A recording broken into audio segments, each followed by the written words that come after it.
Another day, another defence ministers meeting, from the war in Ukraine to the defence of the Arctic. The agenda for this meeting in Brussels: long-term security for Ukraine and protection of Greenland. The defence ministers arrived in Brussels a day after the launch of Arctic Sentry, which is a new NATO mission focused on protection of Greenland.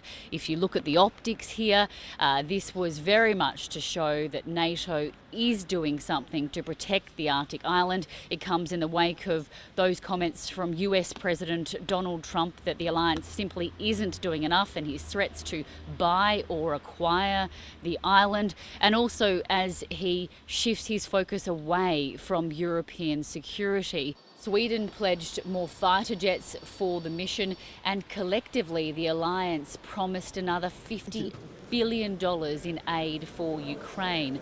Notably, the US Secretary of Defense Pete Hegseth didn't attend, sending his deputy instead.